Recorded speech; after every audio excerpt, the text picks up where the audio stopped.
নমস্কার বন্ধুরা, শীতকালে বাঙালিদের ঘরে ঘরে পিঠে পুলির উৎসব হয়ে থাকে। বিভিন্ন ধরনের পিঠে কিন্তু আমরা করে থাকি। তো আজকে খুব সহজ, একদম সহজ একটা পিঠের রেসিপি শেয়ার করছি, মেরা পিঠা। অনেকে এই মেরা পিঠা খেতে ভীষণই ভালোবাসে। তো আজকে মেরা পিঠাটা খুব সহজভাবে তৈরি করে দেখাবো, আর খুব সহজেই কিভাবে বাড়িতে মেরা পিঠা তৈরি করে খাবেন ভিডিওটা পুরো দেখবেন বন্ধুরা। খুব সুন্দর এবং খুব সুস্বাদু, সহজ, একদম যে কেউ বানিয়ে নিতে পারবেন ঝটপট।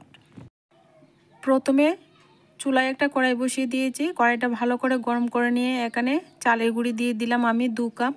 বন্ধুরা আপনারা পরিমাণ মতো নেবেন। চালের গুঁড়ি আমার এখানে ভেজা চালের গুঁড়ি আছে। তো চালের গুঁড়িটাকে প্রথমে এইভাবে শুকনো কড়াইতে ভেজে নিতে হবে। এই পর্যায়ে কিন্তু নাড়াচাড়া একেবারেই বন্ধ করা যাবে না, নইলে কিন্তু নিচে থেকে কিন্তু গুঁড়িটা পুড়ে যাওয়ার সম্ভাবনা থাকবে। তো চুলার আঁচটাকে এবার হাইতে রেখে কিন্তু এভাবে গুঁড়িটাকে জড়জড়ে করে ভেজে নিতে হবে।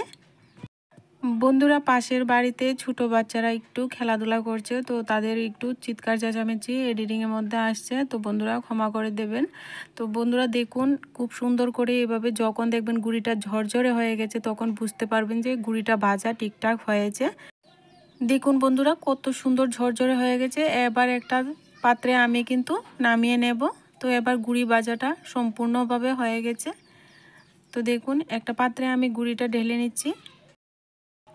এবার একটা খুন্তি দিয়ে একটু নাড়াচাড়া করে গুঁড়িটাকে একটু ছড়িয়ে দেব, যাতে করে গুঁড়িটা তাড়াতাড়ি একটু ঠান্ডা হয়ে যায়। এবার এখানে পরিমাণ মতো লবণ দিয়ে দিচ্ছি। মেরা পিঠাতে কিন্তু লবণের পরিমাণটা একটু বাড়িয়ে দিতে হয়। তো এবার লবণটা দিয়ে একটু নেড়ে চেড়ে মিশিয়ে নিচ্ছি। এবার গুঁড়িটা গুলার জন্য কিন্তু আমি আগে থেকে চুলায় গরম জল বসিয়ে দিয়েছি গরম হওয়ার জন্য। একদম ফুটন্ত জল লাগবে আমার এখানে। তো একদম ফুটন্ত গরম জল দিয়ে কিন্তু এবার আস্তে আস্তে করে আমি একটা ডো বানিয়ে নেব। তো দেখুন বন্ধুরা জলটা কিন্তু ভীষণই গরম আছে, তার জন্য কিন্তু খুন্তি দিয়ে প্রথমে এইভাবে নাড়াচাড়া করব, হাতের মধ্যে যেন গরম না লাগে। তো একটু নাড়াচাড়া করে দিয়ে দেখবেন আর একটু জল লাগবে কিনা। তো আমি অল্প অল্প জল দিয়ে কিন্তু ডোটা তৈরি করে নেব। প্রথমে কিন্তু অল্প পরিমাণে দিয়েছি, তো আরও কিছুটা জল আমি দিয়ে দিচ্ছি। এইভাবে কিন্তু অল্প অল্প জল দিয়ে ডোটা বানিয়ে নিতে হবে। বন্ধুরা চ্যানেলে যদি নতুন বন্ধু হয়ে থাকেন আমার চ্যানেলটিকে সাবস্ক্রাইব করে চ্যানেলের পাশে থাকা বেল আইকনটি বাজিয়ে দেবেন। যখনই কোনো ভিডিও আমি আপলোড করব সাথে সাথেই আপনারা নোটিফিকেশনটা পেয়ে যাবেন। তো পিঠার রেসিপি যদি ভালো লাগে অবশ্যই বন্ধুরা ভিডিওতে লাইক করবেন, চ্যানেলটিকে সাবস্ক্রাইব করবেন। তো বন্ধুরা এবার হাত দিয়ে কিন্তু ধরা যাচ্ছে, তো হাত দিয়ে কিন্তু এভাবে মেখে মেখে আমি সুন্দর করে ডোটা ভালো করে মেখে নেব। তো আরও কিছুটা জল আমার এখানে লাগবে, জল টেনে নিয়েছে। তো আবার আরও কিছুটা জল দিয়ে আমি সুন্দর করে একটা গোলা বানিয়ে নেব। মেরা পিঠা বন্ধুরা অনেকভাবেই তৈরি করে খাওয়া যায়। বন্ধুরা অনেকেই আছেন ভিতরে পুর ভরে মেরা পিঠা তৈরি করেন, কিন্তু আজকে যে মেরা পিঠাটা আমি তৈরি করছি সেটার মধ্যে কিন্তু কোনো রকম পুর ভরার ঝামেলা নেই। তো বন্ধুরা এইভাবে মেরা পিঠা যারা খেতে পছন্দ করেন তাদের কাছে তো খুবই ভালো লাগবে। বন্ধুরা মেরা পিঠা অনেকেই খেতে ভীষণ ভালোবাসে।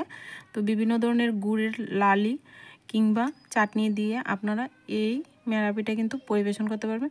তো দেখো সব ডো থেকে আমি এরকম একটু করে হাতে গোল করে নিয়ে এবার মেরা পিঠাটা তৈরি করছি। তো হাতের মধ্যে নিয়ে এভাবে প্রথমে গোলটা করে নিতে হবে। এবার দেখুন এক সাইড দিয়ে আমি এরকম একটু মাথাটাকে এরকম চৌকো করে দিচ্ছি। তো এভাবে দিয়ে এভাবে আঙ্গুল দিয়ে চ্যাপটা করে দেব। এভাবে কিন্তু চ্যাপটা করে দিলে পেটা সেদ্ধ করতে বেশি সময় লাগে না। তো সুন্দরও উপর থেকে কিন্তু সুন্দরও দেখতে লাগে। আপনারা কিন্তু এমনিতেই করে রাখতে পারবেন। তো এইভাবে করলে কিন্তু সেদ্ধটা তাড়াতাড়ি হয়ে যায়। তো এইভাবে কিন্তু আরেকটা পিঠা আমি তৈরি করে দেখাচ্ছি। দেখুন বন্ধুরা খুব সহজ, যে কেউ কিন্তু বানিয়ে নিতে পারবেন চটজলদি, অল্প সময়ের মধ্যে হয়ে যায়। কিন্তু বন্ধুরা বিভিন্ন ধরনের পিঠের রেসিপি কিন্তু আমার চ্যানেলে দেওয়া আছে, আপনারা চাইলে ওই ভিডিওগুলি দেখতে পারেন। আর ভালো লাগলে অবশ্যই লাইক করবেন, কমেন্ট করবেন। আর বন্ধুরা দেখুন এইভাবে কিন্তু সমস্ত পিঠেগুলি আমি তৈরি করে নিচ্ছি। আপনারা আপনাদের পছন্দ অনুযায়ী যে কোনো ডিজাইন একটা দিয়ে আপনারা বানিয়ে নিতে পারবেন। তো উপর থেকে দেখুন আঙুল দিয়ে এইভাবে চাপ দিলে একটা ডিজাইন হয়ে যাচ্ছে। তো এইভাবে সমস্ত পিঠেগুলি আমি দেখুন বন্ধুরা তৈরি করে নিয়েছি।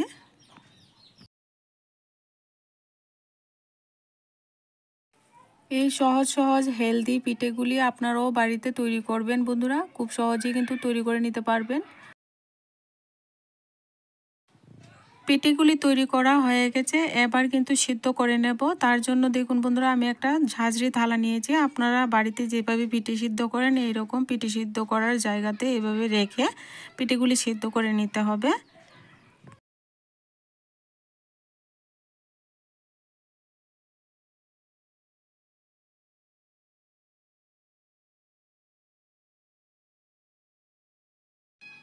এবার আমি দেখুন চুলায় একটা কড়াই বসিয়ে দিলাম। কড়াইয়ের মধ্যে আমি এখানে জল বসিয়ে দিয়েছি, আগে থেকে গরম হয়ে গেছে। আমি একটা স্ট্যান্ড বসিয়ে দিলাম, এর উপরে থালাটা রেখে দেব।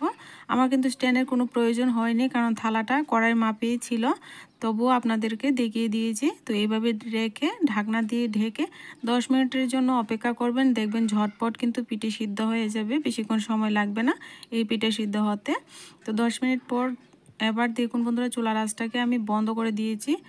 এবার ঢাকনাটা উঠিয়ে এবার পিঠেটা ঠিকঠাক সিদ্ধ হয়েছে কিনা একটা কাঠি দিয়ে চেক করে নেবেন। দেখুন বন্ধুরা, কত সুন্দর লাগছে মেরা পিঠাটা। এইরকম মেরা পিঠা গরম গরম নরম নরম তুলতুলে মেরা পিঠা তৈরি করে বিভিন্ন ধরনের সস বা চাটনি বা গ্রিন চাটনি আপনাদের পছন্দ অনুযায়ী যে কোনো জিনিসের সঙ্গে পরিবেশন করে নেবেন। আজকে এই সহজ সহজ মেরা পিঠার রেসিপি ভালো লাগলে অবশ্যই ভিডিওতে লাইক করবেন বন্ধুরা, চ্যানেলের পাশে থাকবেন। আজকে ভিডিওটা এই পর্যন্তই, দেখা হচ্ছে নেক্সট ভিডিওতে।